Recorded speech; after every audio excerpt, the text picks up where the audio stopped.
इस विचार को सही मानती है, हमारी पार्टी तो इस बात को सही मानती है कि भारतीय संविधान के आने के बाद हर जाति में जिन लोगों ने संघर्ष किया है, पढ़ लिख कर डॉक्टर इंजीनियर IAS IPS वकील जब चिंता पत्रकार बने हैं, प्रोफेसर बने हैं, व्यापारी बने, वो सब लोग प्रबुद्ध लोग हैं और उन प्रबुद्ध लोगों को अपने बारे में सोचना चाहिए। सामान्य साथियों, सोचना चाहिए कि राजतंत्र में तो राज बदलने के लिए तलवारें चलती थी, भाले चलते थे, बंदूक चलती थी, लाठियां चलती थी, गोलियां चलती थी, तोप चलती थी, हजारों लोग बलिदान हो जाते थे, तब जाके राजपाल बदलता था। क्या बदलता था? क्या बदलता था? जोर से लगाओ। राजपाल बदलता था जब राजतंत्र था। हजारों लोगों की जान जाती थी, हजारों सैनिक चले जाते थे, बहुत सारी बहनें बेवा हो जाती थी, बहुत सारे बच्चे यतीम हो जाते थे, तब राजपाल बदलते थे।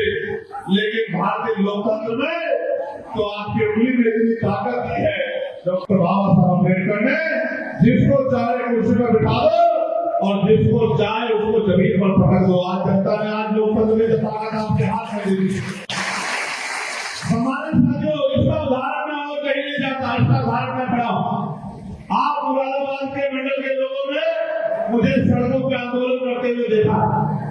कभी जामा मस्जिद पर जब NRC में आपसे कागज मांगे जा रहे थे और हर आदमी मेरे तो आदमी याद है, मैं जब लोगों से मिलता था, हमारी पार्टी के बहुत सामान्य नेता यहाँ और बैठे जिनको मैं देख पा रहा हूँ। भाई ये 17वां सम्मेलन है और इसके बाद 18वां सम्मेलन वो इलाहाबाद में होगा, जहाँ हमारा हाई कोर्ट है, जहाँ न्याय का मंदिर कहा जाता है। ये 18वां सम्मेलन जब खत्म होगा, उसके बाद पार्टी अन्य कार्यक्रमों के फैसले लेगी। मैं बात आपको बता देना चाहता हूँ कि ये प्रभुजन सम्मेलन एक शुरुआत है उस क्रांति की, जो क्रांति देश में बहुत दिन पहले से जोर मार रही है और समय समय में उसको सींचने का काम हमारे महान पुरुषों ने ये है कि वो खाई खत्म नहीं हो रही है, वो खाई और मजबूत होने का काम इस देश में हो रहा है। सामान्य साथियों, आज आनंद ये है कि 10% लोग पैसे वाले हो गए हैं और 90% लोग जिनमें मिडिल क्लास में बहुत बड़े पैमाने पे और एक ऐसा गरीब तबका है जो सुबह मेहनत मजदूरी करने के लिए निकलता है, तो जाके उनके बच्चों को अच्छा भोजन मिलता है, अच्छे कपड़े मिलते हैं और वो सुविधाएं मिलती है जिनका अधिकार उनको भारतीय संविधान देता है। आप देख रहे होंगे, एक तरफ जमीन कोड़ियों के भाव 1-1 रुपए सालाना लीज पे पूंजीपतियों को दी जा रही है। वहीं दूसरी तरफ अगर कोई 100 साल से कहीं रह रहा है तो उसको अवैध निर्माण कहकर बुलडोजर चला के उस निर्माण को गिराया जा रहा है, लोगों से रहने की जगह छीनी जा रही है, उनकी छत छीनी जा रही है। आज उत्तर प्रदेश न्याय के रास्ते में नहीं है, विकास के रास्ते में नहीं है। आज भारतीय जनता पार्टी की सरकार में उत्तर प्रदेश विनाश के रास्ते पे है। आज गरीबों को कुचला जा रहा है, आज जुल्म जाति बढ़ रही है, आज न किसान सुरक्षित है, न नौजवान सुरक्षित है, न बहनें बेटा बैठकर देख रहे थे। हमारी पार्टी ने तय किया कि हम इस अन्याय के खिलाफ बगावत करेंगे, आंदोलन चलाएंगे और आंदोलन में ऐसा बताएं, आंदोलन में ऐसा चलाएंगे कि शादी का तख्ता उलट करके रख देंगे, इस सरकार को जमीन कर देंगे, इतनी ताकत बनाएंगे कि सरकार को घूमने दिलवा देंगे। तो पार्टी ने कह दिया कि प्रबुजन सम्मेलन होना चाहिए और पहले भी प्रबुजन सम्मेलन होते थे, लेकिन उन प्रबुजन सम्मेलन में एक ही जाति के लोगों को मंच पर बिठाया जा रहा है, एक ही जाति के लोग और बाकी लोगों को सामने बिठाया जाता था और ये कहा जाता था कि ये प्रबुजन है और आप बुद्धूजन हो, आप प्रबुजनों से सीख लो किस तरह देश में राजनीति की जाती है, किस तरह नीतियां बनाई जाती है। पुलिस से बटा दबा के मौत लगा के आप राज बदल सकते हो, आप बस समझ नहीं पा रहे हो कि राज बदलने का कैसे। मैं आपको एक उदाहरण बताता हूँ। 2022 का चुनाव था और आपने एडी चोटी लगाकर एक गठबंधन को वोट देने का काम। प्रबोधन सम्मेलन, इससे पहले उत्तर प्रदेश के 18 मंडलों में से 16 मंडलों में हम लोगों ने सम्मेलन किए। ये 17वां सम्मेलन है और इसके बाद आखिरी सम्मेलन इलाहाबाद में 12 अक्टूबर को। इन 17वें सम्मेलन में, ये तो मेरा खुद का ही जिला मंडल है क्योंकि मैं यहीं जैसी मंडल से लोकसभा का सदस्य हूँ, तो यहाँ तो हमारी शक्ति बहुत है। लेकिन जितने 16 सम्मेलन और हुए हैं उनमें भी जनता का प्यार, पढ़े लिखे डॉक्टर, इंजीनियर, वकील, जज, रिटायर्ड कर्मचारी, अधिकारी, चिंतक, पत्रकारों का जो प्यार, जो उनके सुझाव, जो विश्वास आजाद समाज पार्टी को लेकर मिला है, मैं विश्वास से कह सकता हूँ कि उत्तर प्रदेश में आजाद समाज पार्टी त्रिस्तरीय पंचायत चुनाव में ही सबको ये दिखा देगी अपने प्रदर्शन से कि वो एक बड़ा दल बन के जनता की सेवा के लिए उत्तर प्रदेश में मैदान में आता है। ये सम्मेलन जब खत्म हो जाएंगे, इसके बाद दूसरा कार्यक्रम बना के अब पूरे, जब तक विधानसभा का चुनाव नहीं होता, हम लोग मैदान में रहेंगे, गली गली गांव गांव जाके लोगों को जागरूक करने का काम करेंगे, भाईचारा बनाएंगे और जनमत तैयार करेंगे जिससे हमारे गरीब लोगों को जो जुर्म जाते हैं, अत्याचार हो रहा है, वो खत्म। आज किसान परेशान है, डीएपी और यूरिया की किस तरह किल्लत है, सब आपके सामने। आज पढ़ा लिखा नौजवान परेशान है, ना नौकरी है ना रोजगार, और जो भर्ती आती है उसमें घोटाला हो जाता है, चाहे वो शिक्षक भर्ती है, कोई और भर्ती हो, पुलिस की भर्ती हो। आज महिलाओं पे, बहन बेटियों पे अत्याचार हो रहे हैं। अभी अम्बेडकर नगर की घटना मेरे सामने आई, मैंने परिवार से बात किया, वहाँ 17 साल की बच्ची को कल दिन के उजाले में मार दिया गया। तमाम तरह की घटनाएं इस बात का सबूत है कि उत्तर प्रदेश में जंगल राज चल रहा है और जनता जंगल राज को खत्म करना चाहती है। इसके लिए आजाद समाज पार्टी और उसके कार्यकर्ता, भीम आर्मी कार्यकर्ता, पदाधिकारी दिन रात मेहनत कर रहे हैं।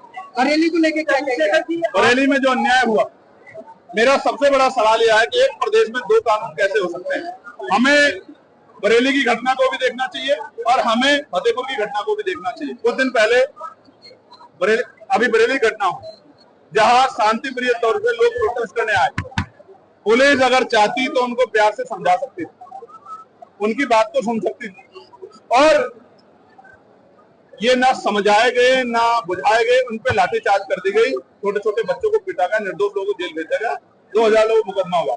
वहीं फतेहपुर सीकरी में एक ऐतिहासिक स्थल पे जो मकबरा है, उसमें 500 पुलिस वाले मौजूद थे, फिर भी 300-400 लोग आके उसको, मकबरे को तोड़ने का काम करते हैं। किसी को ये भी नहीं कि फूल भी लगता हो। ये इस बात का उदाहरण है कि सरकार धर्म के आधार पर कार्रवाई कर रही है। जो अन्याय हुआ बरेली में, ये अन्याय हमें स्वीकार नहीं। इस अन्याय के खिलाफ हमारी पार्टी कड़े फैसले लेगी। अगर बड़ा प्रोटेस्ट आंदोलन भी करना पड़ा तो हम लोग करेंगे। लेकिन मैं ये पूछना चाहता हूं उत्तर प्रदेश सरकार से कि आई लव मोहम्मद के अगेंस्ट में आई लव महादेव क्यों? जो लोग महादेव को मानने वाले लोग हैं, वो लंबे समय से महादेव को मान रहे हैं। वो इस वजह से थोड़े मानते हैं कि कोई आई लव मोहम्मद कह रहा है। आप समझने का प्रयास कीजिए, आई लव मोहम्मद का मतलब क्या है? इस अंग्रेजी वर्ड का हिंदी मीनिंग क्या है? कि मैं मोहम्मद से प्यार करता हूं। इससे किसी को आपत्ति कैसे हो सकती है? किस आधार पे हो सकती है? ये क्राइम कहां से हो सकता है? लेकिन सरकार ने इसको क्राइम बना दिया। कोई अगर ये लफ्ज लिख के अगर कोई पेपर हाथ में पकड़ ले रहा है तो पुलिस उसके साथ इस तरह का व्यवहार कर रही है जैसे वो कोई क्रिमिनल हो, जैसे वो कोई अपराधी हो। ये जो गैर बराबरी है, क्योंकि भारतीय संविधान धर्मनिरपेक्षता की बात करता है, धार्मिक आजादी देता है। जो मोहम्मद से प्यार करते हैं वो आई लव मोहम्मद लिख रहे हैं, जो महादेव से प्यार करते हैं वो आई लव महादेव लिख रहे हैं, जो बुद्ध से प्यार करते हैं वो आई लव बुद्ध लिख रहे हैं, तमाम जो जैन से प्यार, जो महावीर जैन जी से प्यार करते हैं वो आई लव महावीर जैन लिख रहे हैं। किसी को तकलीफ क्यों होनी चाहिए? मेरा धर्म मेरे साथ, आपका धर्म आपके साथ, नास्तिक जो लोग हैं उनका धर्म उनके साथ। इस आधार पे अगर कार्रवाइयां होंगी तो लोगों में असंतोष पैदा होगा, और ये सरकार चाहती है कि असंतोष बना रहे। असंतोष रहेगा तो रोटी, कपड़ा, मकान, रोजगार, महंगाई के मुद्दों पे चर्चा नहीं होगी। ये एक सोची समझी साजिश है। जनता को समझदार बनना पड़ेगा और समझदारी के साथ आगे के फैसले लेने पड़ेंगे।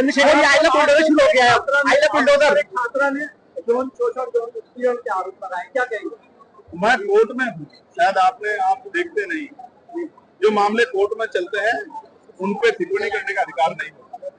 हालांकि मीडिया को जागरूक रहना चाहिए कौन सा मामला कोर्ट में है, कौन सा मामला कोर्ट से बाहर। वोट चोरी को लेकर कांग्रेस लगातार हमलावर है, आजाद समाज पार्टी का क्या स्टैंड है? क्या वोट चोरी मानते हैं और क्या इसका स्टैंड है? जो तथ्य रखे गए हैं वो तथ्य स्पष्ट करते हैं। एक कमरे में 3 मकानों के 4700 कुछ वोट मिल रहे हैं, तो ये समझ आता है 200 वोट मिल रहे हैं, 400 वोट मिल रहे हैं। हमने भी चेक 70-80 वोट है एक मकानों में, तो ये तो सोचने की बात है ना।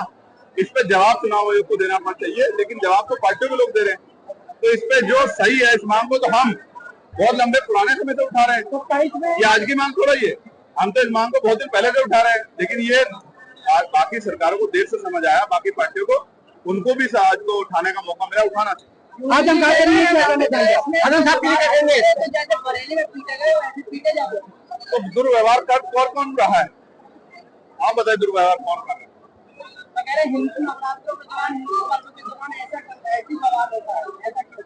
तो आपका कानून व्यवस्था कितनी कमजोर है कि बवाल हो जाता है? आपका इंटेलिजेंस कितनी कमजोर है? आप बताइए ना, आपकी इंटेलिजेंस कहाँ है? आपकी कानून व्यवस्था कहाँ है? कौन दुर्व्यवहार कर रहा है? आपके विधायक। आज तो ये हालत है कि बीजेपी के नेताओं को धरने करने पड़ रहे हैं। कौन दुर्व्यवहार कर रहा है? ये सरकार कोई और चला रहा है क्या? कानून व्यवस्था किसी और के हाथ में है क्या?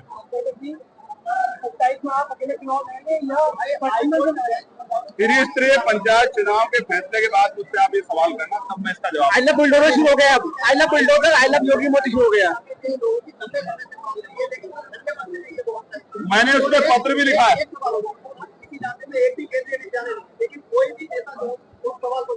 देखिए, मैंने उस पर पत्र भी लिखा है। केंद्रीय विद्यालय के लिए हमने मांग उठाई और हमारी लोकसभा क्षेत्र में केंद्रीय विद्यालय बिल्कुल बाउंड्री पे बना भी है। आपको नहीं पता तो आप पता करना, लेकिन यहाँ भी बनना चाहिए और हाई कोर्ट की बेंच पश्चिम में बने, इसके लिए मैंने लगातार मांग उठाई। इसके मैंने लगातार पत्राचार कानून मंत्री को किया है। ये सरकार की देखरेख में ट्रिपल इंजन की सरकार है।